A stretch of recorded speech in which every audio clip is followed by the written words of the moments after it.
সুম্মা রাদাদনাহু আসফালা সাফিলিন। নিচু থেকে নিচু, নিচু থেকে নিচু, নিচু থেকে নিচু আরো দাবায়া দেন। এই মানুষকে কত সুন্দর করে বানাইছেন, আবার মানুষকে আবার বিশ্রীও করে দিবেন। খুব ভালো করে বুঝেন, আল্লাহ তো ইচ্ছা করলে আমাদের এই যে বয়সটা দিয়েছেন, যৌবনকালের যেই সৌন্দর্য আছে, এই সৌন্দর্য রাখিয়া কি দুনিয়ার হায়াত শেষ করাইতে পারতেন না? পরিবর্তন কেন আসে? আমার আল্লাহ বুঝা দিলেন, তুমি এমন অবস্থায় মার গর্ভ থেকে জন্ম নিলা, একদম ছোট, কারোর আকর্ষণ জাগে না, খুব কম। দিন যত যায় আকর্ষণ বাড়ে, তোমার সৌন্দর্য শুধু বাড়তেই থাকে, বাড়তেই থাকে, বাড়তেই থাকে, বাড়তেই থাকে, এমন একটা টাইম পর্যন্ত শুধু বাড়ে। এরপরে আমি আল্লাহ আস্তে আস্তে তোমার নিচের দিকে নিতে থাকি, তোমার দমকে পুরা এলাকা থরথর করে কাঁপে।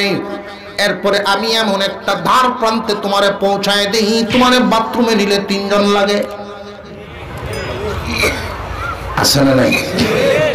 আমার মাওলাই করিম এই ঘোষণা দিয়া তাদেরকে বুঝায় দিলেন, জাতিকে বুঝায় দিলেন, তোমরা বুঝিয়া রাখো, আমি সুন্দর বানাইছি, কোনোদিন চাও নাই, দরখাস্ত করো নাই।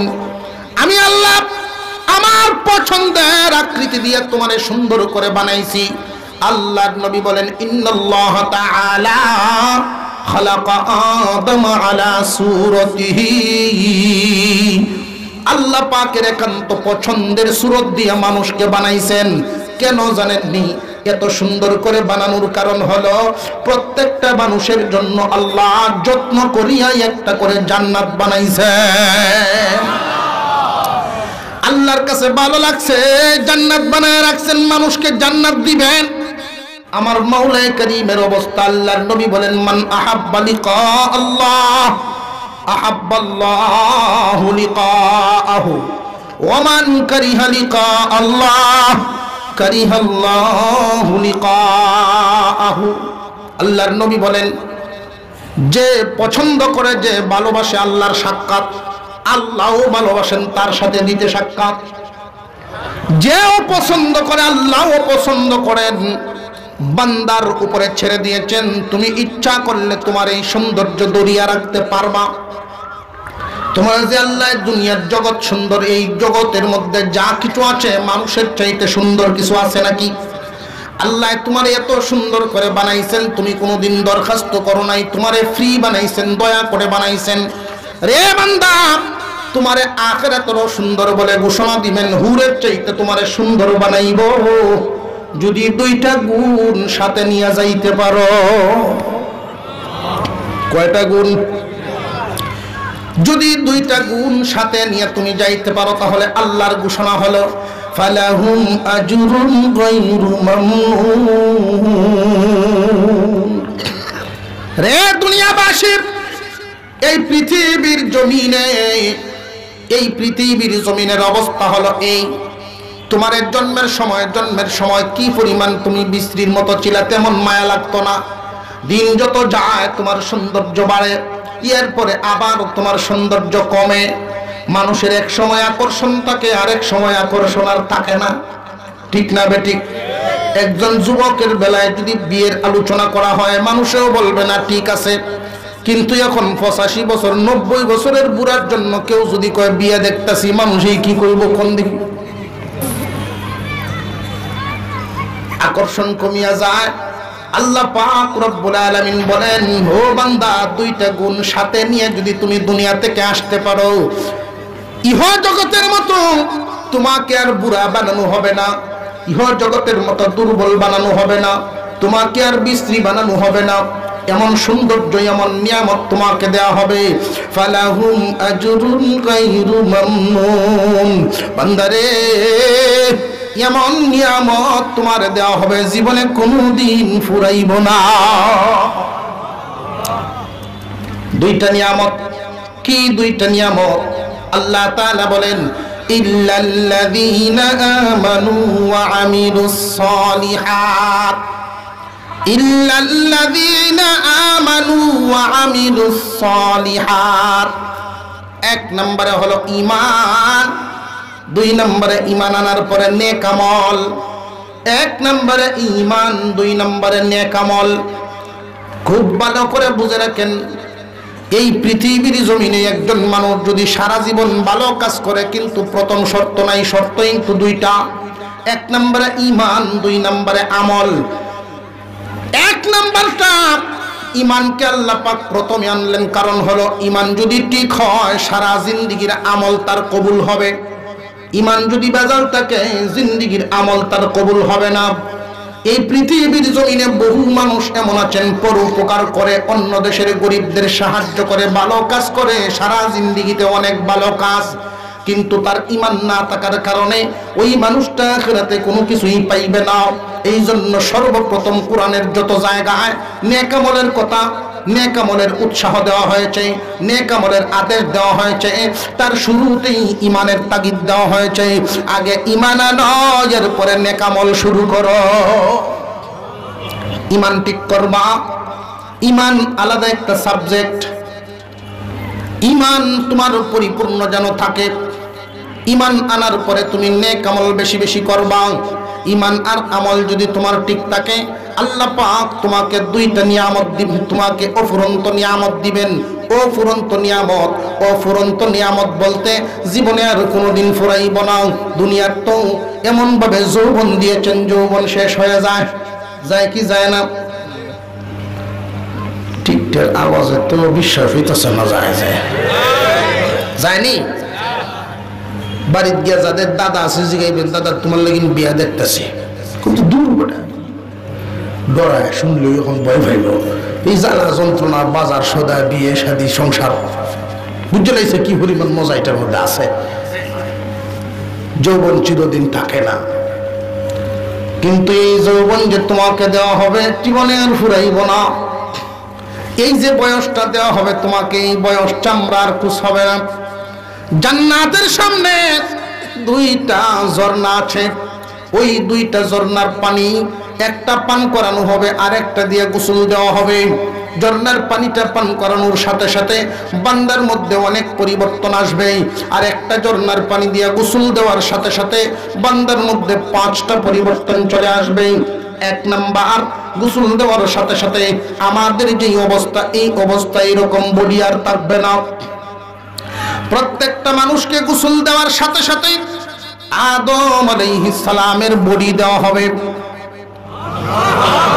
আরো জোরে কোন আদম আলাইহিস সালামের বডি, কারণ বডির তো দরকার আছে। বডির দরকার আছে না নাই? আল্লাহর নবী বলেছেন, জান্নাতের ভিতরের যে নিয়ামতগুলো, দুনিয়ার বড়ই আর জান্নাতের বড়ইয়ের মধ্যেই অনেক বেশ কম। জান্নাতের এক একটা বড়ই দুনিয়ার পাল্লা দিয়া মাপলে 12 মণ ওজন। আবু জেহেল এটা শূন্য হয়, খুব ভালো হয়েছে। সাথীরা জিজ্ঞাসা, কি হয়েছে, ভালো হয়েছে কেন? শুনছ না মুহাম্মাদে হয়েছে জান্নাতের বড়ই নাকি এক একটা 12 মণ ওজন। ভালো হয়েছে, বড়ইর তলে ফুরে মরব না। এই গাদায় তো জানেই না যে আদম আলাইহিস সালামের বডি 60 হাত লম্বা, 7 হাত প্রশস্ত। এইরকম বডি হলে একজন মানুষের কাছে 12 মণ বড়ইর ওজন। 12 মণ বড়ই, এটা আপেলের মতো না? লোকটা যেমন, সবকিছুই তো তার এমন। মুসলমান ভাইয়েরা আমার, জান্নাতের ভিতরে ঢুকাইবার আগেই যখন গোসল দেওয়া হবে, 1 নম্বর নিয়ামত আদম আলাইহিস সালামের বডি। 2 নম্বর হযরত ইউসুফ আলাইহিস সালামের সৌন্দর্য দেওয়া হবে। 3 নম্বর হযরত দাউদ আলাইহিস সালামের কণ্ঠ দেওয়া হবে। 4 নম্বর প্রত্যেকটা মানুষকে 33 বছরের যুবক বানায় দেওয়া হবে। 5 নম্বর আপনার আমার নবী বিশ্ব নবীর মহান চরিত্র দেওয়া হবে। এই যে নিয়ামতগুলো দেওয়া হবে, আল্লাহ পাক রব্বুল আলামিন বলেন, ফালাহুম আজরুন গায়রু মামনুন। অফুরন্ত নিয়ামত, জীবনে কোনোদিন ফুরাবে না।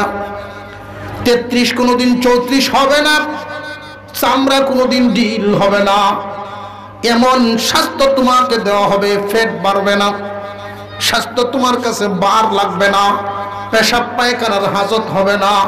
জান্নাতে আরাম আরাম আরাম, শান্তি আর শান্তি। জান্নাতের ভিতরে বান্দা যখন ঢুকবে, আল্লাহ পাক তোমার ইহ জগতের ঘোষণা দিয়েছেন, ইহ জগতের সেরা সুন্দর। যখন তোমারে গোসল দেওয়া হবে, তুমি পর জগতের সেরা সুন্দর, হুরের চাইতেও সুন্দর হইয়া যাইবা। আল্লাহ পাক রব্বুল আলামিন জান্নাতীকে যখন জান্নাতের ভিতরে ঢুকাইবেন, জান্নাতের নাজ নিয়ামত আরামায়েশ ভোগ করতে থাকবে। পক্ষান্তরে যারা ঈমান আমল দুইটা গুণ নিয়ে যাইতে না পারে, দুইটা গুণ নিয়ে যদি দুনিয়ার জমিন ছাড়তে না পারে, ঈমান আমল ঠিক নাই, ওই মানুষগুলোর জন্য আল্লাহ এর আগের আয়াত যে ছিল বুঝার সুবিধার্থে আমি আপিস করলাম, সুম্মা রাদাদনাহু আসফালা সাফিলিন। আল্লাহ তো দাবাইতে দাবাইতে পরিবর্তন করতে করতে নিচে নিতে পারেন না। আল্লাহ এত সুন্দর আকৃতি দিয়ে তোমারে বানাইছেন, এই আকৃতি দিয়ে আল্লাহ তোমারে জাহান্নামে দিব না। এই আকৃতি হলো জান্নাতের আকৃতি, তোমারে সুন্দর জান্নাত দেওয়ার জন্য এই আকৃতি দেওয়া হলো। কিন্তু তুমি ঈমান আনো নাই, নেক আমল করো নাই, আল্লাহ এত কিছু করলো, এর পরেও তুমি ফামা ইউকাযযিবুকা বা'দু বিদ্দীন, ওই দলের অন্তর্ভুক্ত হয়ে গেছো, আল্লাহর দিনকে অস্বীকার করেছো। বান্দারে, দিন গ্রহণ করো নাই, ইসলাম গ্রহণ করো নাই, আল্লাহর দিন মানো নাই, আমল মানো নাই, না মানার কারণে তোমার অবস্থাটা কি হবে জানো নি? মহান মাওলা তোমারে যে পরিবর্তন করবেন, কেমন পরিবর্তন করবেন? তোমার এই মানবাকৃতি পাল্টাইয়া পশুর আকৃতি দিয়া, জানোয়ারের আকৃতি দিয়া জাহান্নামে দিব। ইব্রাহিম আলাইহিস সালাম আল্লাহর কাছে দোয়া করেন, আল্লাহ আমার আব্বা আজর ঠাকুররে কি মাফ করে দিলে হয় না? আল্লাহ বলেন, ইব্রাহিম খলিল আমার, কোন কাফিরের জন্য দোয়া কবুল হবে না, সাবধান, এই জাতের মোনাজাত আর করবা না, তাহলে কিন্তু তোমার প্রতি সম্পর্ক অনেক বাটা পড়বে। প্রভু গো, কিয়ামতের দিন কাফিরেরা মুসলমানেরা সব যখন একসাথে থাকবে, বিশাল হাসরের মাঠ, ওইখানে যখন ফেরেশতারা গলার মধ্যে বেরি লাগাইয়া আজরটা করবে, টানিয়া টানিয়া নিতে থাকবে, হাসরবাসীরা জিজ্ঞাসা করবে লোকটাকে, পরিচয় মিলবে ইব্রাহিম নবীর বাপ। তখন তো আমার লজ্জা হবে, এই জন্য তোমার কাছে দরখাস্ত করি। আল্লাহ রাব্বুল আলামিন জিবরাইল আমিনকে জানায়া দিলেন, জিবরাইল আসল তত্ত্ব তারে বুঝায়া দাও। ইব্রাহিম আলাইহিস সালামের চোখের সামনে জাহান্নামের চিত্রটা তুলে ধরা হলো। উনি তাকায়া দেখেন জাহান্নামের ভিতরে দাউ দাউ করে একটা পানি জ্বলতেছে। আয় আল্লাহ, মানব দানব ছাড়া তো জাহান্নামে কোনো প্রাণী যাওয়ার কথা নয়, এই প্রাণীটা কেন জ্বলে? আল্লাহ জানায়া দিলেন, ও খলিল আমার, এটা প্রাণী নয়, তোমার বাবা আজর ঠাকুর। এত সুন্দর আকৃতি তোমারে দেওয়া হলো, এত নিয়ামত তোমাকে দেওয়া হলো, তুমি তো সেই আল্লাহর উপরে ঈমান আনো নাই। মহান মাওলা আয়াত এবং সূরার শেষাংশে শেষ আয়াতের মধ্যে বুঝায়া দিলেন, আলাইসাল্লাহু বিআহকামিল হাকিমিন। আল্লাহ কি হাকিমদের হাকিম নন? আল্লাহ কি বিচারকের উপরে বিচারক নন? মহান আল্লাহ এমন বিচারক। আমার মাওলা এই কথা কইয়া বুঝায়া দিলেন, এই কথা বলে বুঝায়া দিলেন, বান্দা একজনে ইবাদত করবে, ঈমান আনবে, আমল করবে, তার জায়গা যেখানে, যে ঈমান আনবে না, যে আমল করবে না, তার জায়গা সেখানে হতে পারে না, অবশ্যই পরিবর্তন হবে। একজন নেক আমল করে যেই পরিমাণ জায়গা পেয়ে ফেলবে, আর নেক আমল না করে সে কোনোদিন এমন বদলা পাইতে পারে না। একজন মানুষ ফজরের আজান শুনিয়া ঘুম থেকে উঠে ঠান্ডা পানি দিয়ে ওযু করে আল্লাহর ঘর মসজিদে গিয়া মাওলার কুদরতি পায়ে সেজদা মারলো মাওলার ভালোবাসা পাওয়ার জন্য, ওই মানুষ যেই বদলা পাবে, তুমি লেফের নিচে আরাম করিয়া ঘুমাইয়া ওই বদলা পাইতে পারো না। একজন মানুষ হালাল পথে থাকতে গিয়া অনেক সময় খায় না খায়, ইচ্ছা মতো বাজার করতে পারে না, গুড়া মাছ নিতে হয়, তোমার মতো বড় মাছ কিনতে পারে না। একজন মানুষ ঘুষ না খায়া, সুদ না খায়া, আল্লাহর বিধান মতে জীবন যাপন করতে গিয়া কষ্ট করে জীবন যাপন করলো, বিবিরে পর্দায় রাখতে গিয়া ওপেন ভাবে তোমার মতো বেপর্দায় বাজারে ঘুরতে পারে না, ওই মানুষটা যেই পরিমাণ বদলা আল্লাহর কাছে পাবে, তুমি কিন্তু এই রকম আশা করিয়া বসিয়া তাকিও না। ইচ্ছা মতো জীবন যাপন করে তুমি সেই পরিমাণ বদলা পাইবা, এই আশা কখনোই করিয়া না। কারণ কি জাননি? আলাইসাল্লাহু বিআহকামিল হাকিমিন। আল্লাহ কি হাকিমদের হাকিম নন? আল্লাহ তো বিচারকদেরও বিচারক। এই দুনিয়ার জমিনে যেই পরিমাণ বদলা, এই দুনিয়াতে ইচ্ছা করলে অনেক মানুষ দুনিয়াতে হাকিমদের হাকিম নন কথাটা কেন বললেন? বললেন দুনিয়ার বিচারাচার আর আখিরাতের বিচারাচার অনেক বেশ কম।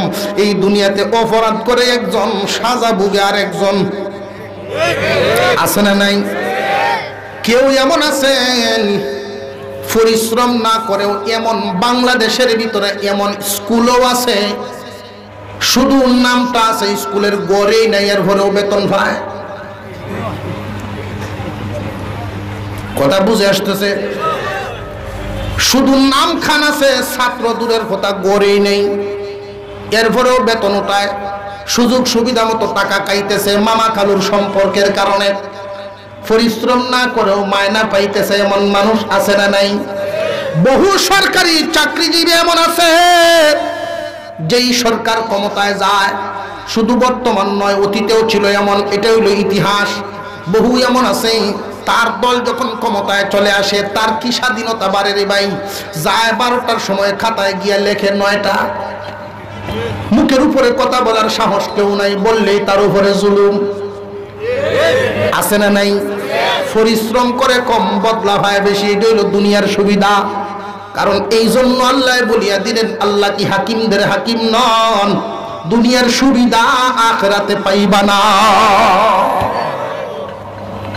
আল্লাহ পাক আমাদেরকে বুঝার তৌফিক দান করুক, বলুন আমিন। আরো জোরে বলেন আমিন।